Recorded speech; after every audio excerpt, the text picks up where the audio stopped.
आइए सबक शायरों के लतीफ़े के खुलासे की तरफ बढ़ते हैं। खुलासा लिखने से पहले हम इसके अहम निकात को कॉपी पे लिख लेंगे। आइए उन निकात का जायज़ा लेते हैं। पहला पॉइंट है मीर तकी मीर और मिर्ज़ा सौदा की अज़मत। दूसरे नंबर पे मिर्ज़ा सौदा की एक शरीफ ज़ादे के मुतालिक पेशगोई। तीसरे नंबर पे आप लिखेंगे जुर्रत और इंशा का लतीफ़ा। चौथे नंबर पे नासिख और आतिश का लतीफ़ा। पांचवा पॉइंट है आतिश की अपने शागिर्द को नसीहत। छठे नंबर पे आप लिखेंगे शेख इब्राहिम ज़ौक़ की कादिरुल कलामी। और आखिरी नंबर पे आप लिखेंगे सातवें नंबर पे मिर्ज़ा गालिब का नाकिदीन को जवाब। हमने सबक से 7 पॉइंट ऐसे इकट्ठे किए हैं जिनकी मदद से आप खुलासा मुकम्मल कर सकते हैं। आइए बारी बारी हम इन तमाम पॉइंट्स को मद्देनज़र रखते हुए खुलासे को मुकम्मल करते हैं। तो पहला पॉइंट है मीर तकी मीर और मिर्ज़ा सौदा की अज़मत।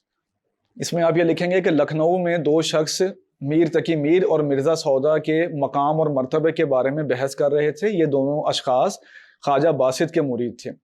जब इस बहस का कोई नतीजा ना निकला तो ख्वाजा साहब के पास तशरीफ़ ले गए और पूछा कि जी मिर्ज़ा सौदा और मीर तकी मीर में कौन ज़्यादा बुलंद मर्तबे का हामिल है। ख्वाजा बासित ने इसके जवाब में कहा कि दोनों ही साहिब कमाल हैं। मीर के बारे में उन्होंने ये कहा कि उनका कलाम आह है और मिर्ज़ा सौदा के बारे में कहा कि उनका कलाम वाह है। और इस हवाले से 2 शेर भी पढ़े। उन 2 अशार को आपको खुलासे में लिखने की ज़रूरत नहीं है। इनमें से एक शख्स जो कि मिर्ज़ा सौदा का परस्तार था वो उनसे मिलने गया और उनको सारा वाक़या सुनाया। मिर्ज़ा सौदा ने कहा कि शेर तो मीर तकी मीर का ही है, लेकिन दाद खाही उनकी दद्दा की यानी उनकी मुलाजमा की मालूम होती है। पहले नुक्ते का जो खुलासा है वो आपने इस तरह बयान कर दिया। आइए बढ़ते हैं दूसरे नुक्ते की तरफ और उस पर खुलासे को आगे बढ़ाते हैं। दूसरा नुक्ता जो कि उसी से हमने अखज़ किया है दूसरे लतीफ़े से कि मिर्ज़ा सौदा की एक शरीफ ज़ादे के मुतल्लिक पेश गोई। इसमें आप ये लिखेंगे कि एक मुशायरा हुआ जिसमें मिर्ज़ा सौदा ही मौजूद थे। तमाम शायर बारी बारी अपना आके कलाम सुना रहे थे। उसमें एक लड़का भी आया जिसकी उम्र कम थी। उसने एक शेर पढ़ा जिस शेर को सुन के मिर्ज़ा सौदा जो है वो हैरान रह गए कि ये इतना अच्छा शेर कैसे कहा जा सकता है। उन्होंने वो शेर बार बार उस लड़के से सुना और उस लड़के की खुलकर तारीफ की। आखिर में मिर्ज़ा सौदा ने कहा कि मियाँ लड़के तुम मुझे ज़्यादा देर जीते नज़र नहीं आते। अल्लाह की कुदरत के कुछ दिनों में वो लड़का जल के मर गया। इस बात को आप अपने लफ्ज़ों में लिख देंगे। दूसरे पॉइंट का मुकम्मल हो जाएगा खुलासा। आइए बढ़ते हैं तीसरे पॉइंट की तरफ। तीसरे पॉइंट में 2 दोस्त जुर्रत और इंशा इनका एक वाक़या बयान किया है।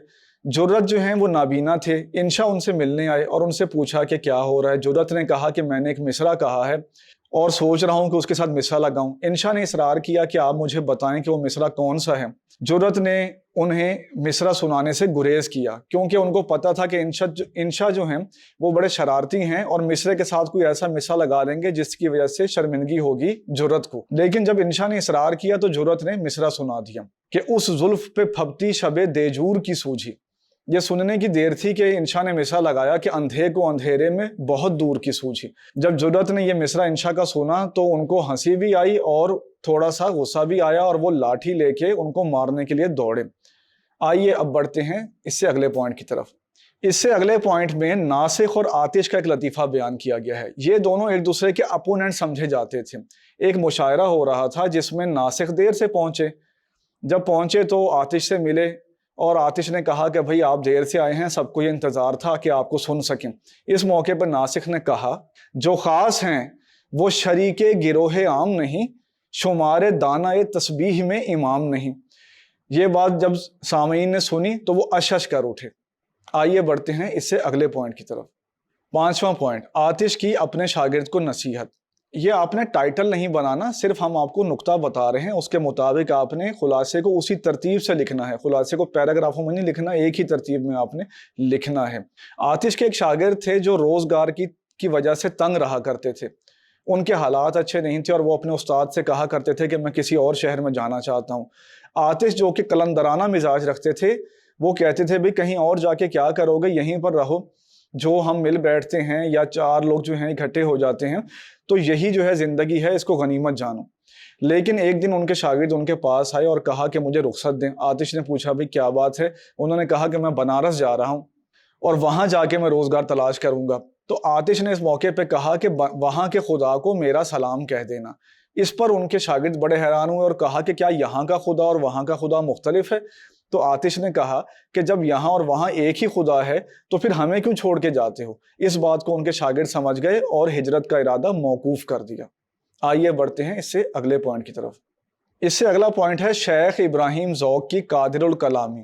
اس میں بہادر شاہ ظفر کے دربار کے ایک واقعے کا ذکر کیا گیا ہے۔ بہادر شاہ ظفر دربار لگائے بیٹھے تھے تو ایک شہزادے ان سے ملنے آئے اور ان کے کان میں کچھ عرض کی، اور عرض کرتے ہی وہ چلتے بنے۔ یہ دیکھ کر حکیم احسن اللہ خان نے شہزادے کو مخاطب کرتے ہوئے کہا کہ صاحب عالم، آپ ابھی آئے اور ابھی چل دیے، اس کی سمجھ نہیں آئی۔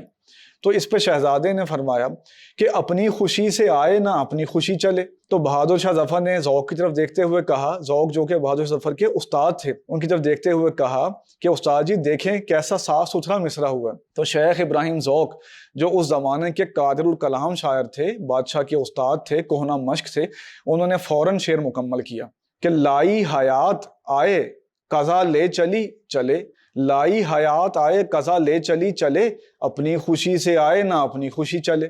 تو سب لوگ اس پر واہ واہ کرنے لگے۔ آئیے بڑھتے ہیں اب 7ویں اور آخری پوائنٹ کی طرف۔ 7ویں اور آخری پوائنٹ میں مرزا غالب کی ظرافت کا ایک واقعہ لکھا گیا ہے۔ اس سے پہلے بھی آپ ایک چیپٹر مرزا غالب کی ظرافت کو پڑھائے ہیں۔ ہندوستان میں ایک کتاب لکھی گئی جس کا نام تھا برہان قاطع۔